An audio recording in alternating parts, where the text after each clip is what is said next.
ইউনূসপন্থীদের ফের দ্বিচারিতা। একদিকে চিন্ময় প্রভুর জন্য নিরাপত্তার আশ্বাস দিচ্ছে তারা, অন্যদিকে জামাতি আইনজীবীদের মুখে আরেক কথা। প্রথমে শুনে নিন রিপাবলিক বাংলাকে এক্সক্লুসিভ সাক্ষাৎকারে কি আশ্বাস দিয়েছেন মোহাম্মদ ইউনূসের প্রেস সচিব শফিক আলম। প্রভুর আইনজীবীরা যদি বলেন যে না আমাকে ফুল প্রোটেকশন দেওয়া হবে, আমরা তাকে ফুল প্রোটেকশন দিব। চিন্ময় প্রভু একজন সাসপেক্ট, তাকে অ্যারেস্ট করা হয়েছে একটা কেসে, তো সেই জন্য তাকে তার যে আইনজীবী যত ধরনের প্রোটেকশন চান আমরা সেটা দিব। তার আইনজীবীর অফিসে রীতিমতো ঢুকে হামলা করা হয়েছে, মারধর করা হয়েছে। আমি এই বিষয়টা আমি জানি না। শফিক আলম প্রেস সচিব মোহাম্মদ ইউনূসের তিনি বলছেন চিন্ময় কৃষ্ণ প্রভুর আইনজীবীদের যথার্থ নিরাপত্তা নাকি দেওয়া হচ্ছে। এদিকে যখন বলা হচ্ছে যে তিনি জানেন কি যে তার আইনজীবীদের বাড়িতে গিয়ে অফিসে গিয়ে হামলা হয়েছে, হুমকি দেওয়া হচ্ছে, তিনি সেটা জানেন না। যখন করা প্রশ্ন তখন উত্তর নেই। এই নিয়ে কি বলছেন? এই যে আশ্বাসের কথা বলছেন যে নিরাপত্তা দেওয়া হবে আইনজীবীদের, এই নিয়ে কি বলছেন কলকাতা ইসকনের ভাইস প্রেসিডেন্ট রাধারমন দাস, শুনুন। ঠিক আছে, অ্যাটলিস্ট এখন তো বলছেন কি যে এরকম যদি হুমকি দেয় তাহলে আমরা ব্যবস্থা নেব। তো যদি এটাও এখনো হয় তাহলে আমরা ওনাকে ধন্যবাদ জানাই। আমরা এটাই চাই কি উনি যে জেলে আছে চিন্ময় কৃষ্ণ দাস আর ইসকনের অন্য 2-3টে যে ব্রহ্মচারী, তো এটাই আমরা চাই কি ওদের আইনজীবী নির্ভীক হয়ে ওদের পক্ষে লড়তে পারে, এটাই তো চাওয়া হচ্ছে।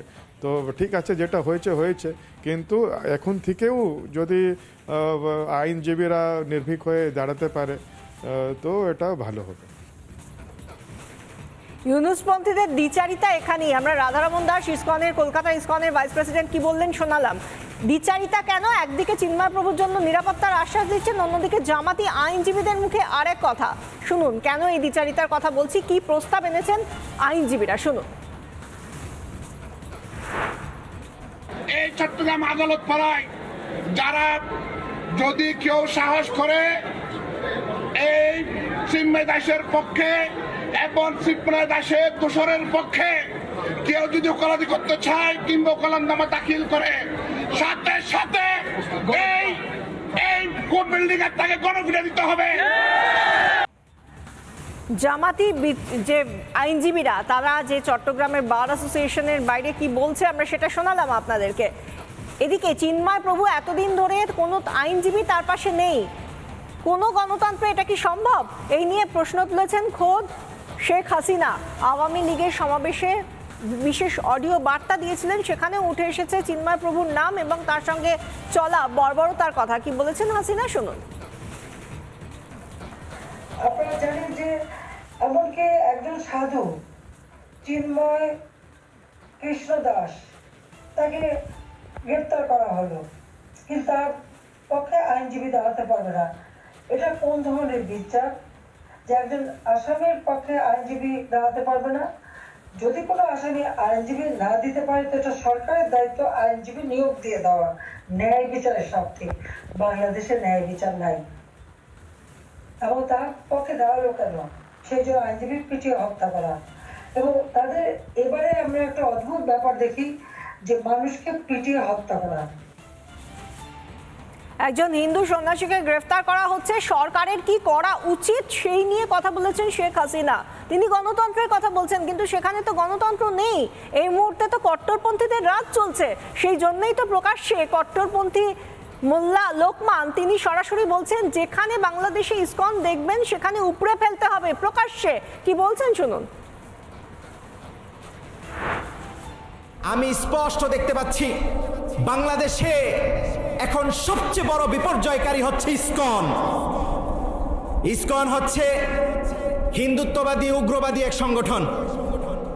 সারা বাংলাদেশে ইতিমধ্যে এটা ক্যান্সারের মতো রূপ ধারণ করেছে। ইসকনকে বাংলাদেশ থেকে উগড়ে ফেলতে হবে, ইসকনকে বাংলাদেশে নিষিদ্ধ করতে হবে। সারা বাংলাদেশে এদের যেখানে আস্তানা রয়েছে ভেঙে গুড়িয়ে দিতে হবে। যারা এদের দূষণ হবে, যারা এদের রক্ষক হবে, যারা এদের ভক্ষক হবে, তাদেরকে চিরতরে মুছে দিতে হবে। সার্বিক পরিস্থিতি নিয়ে আমরা কথা বলেছিলাম সিপিএম সাংসদ এবং আইনজীবী বিকাশ রঞ্জন ভট্টাচার্যের সঙ্গে। কি বলেছেন তিনি, শুনুন। একটা আইনজীবী সংগঠন, তারা মৌলবাদী আদর্শের অনুগামী, তারা কি রেজলিউশন নিয়ে তাদের নির্ভর করে না। গোটা দেশের আইনজীবীকে ওভাবে বিচার করা যায় না। নিশ্চয়ই সেখানে সৎ আইনজীবী আছেন যারা মনে করেন যে সকলের আইনের অধিকার আছে, যেটা গণতান্ত্রিক দেশের অধিকার পাওয়া মানুষের মৌলিক অধিকার, সেটাকে রক্ষা করার জন্য অন্য আইনজীবীরা এগিয়ে আসবেন, এই বিশ্বাস আমার আছে। বাংলাদেশ সরকারকে উদ্যোগ নিতে হবে যে সরকারের তরফ থেকে চিন্ময় বাবুকে যাতে আইনি সাহায্য দেওয়া যায়। রাষ্ট্রের দায়িত্ব বিচারের সুযোগ করে দেওয়া সকলের কাছে, সেটা নিশ্চয়ই ইউনিট সরকার করবেন। না করলে তারা আন্তর্জাতিক স্তরে নিন্দিত হবেন এবং এই বিষয়টা গোটা পৃথিবীর মানুষ ভাবছে যে সংখ্যালঘু অধিকার কিভাবে নষ্ট করা হচ্ছে, সেটা সকলেই চিন্তিত হয়ে যাবে। নানা ধরনের কন্টেন্ট দেখার জন্য লাইক করুন, শেয়ার করুন আমাদের ফেসবুক পেজ, সাবস্ক্রাইব করুন আমাদের ইউটিউব চ্যানেল। পাশাপাশি অন্যান্য ব্রেকিং নিউজের জন্য অবশ্যই চোখ রাখুন রিপাবলিক বাংলায়।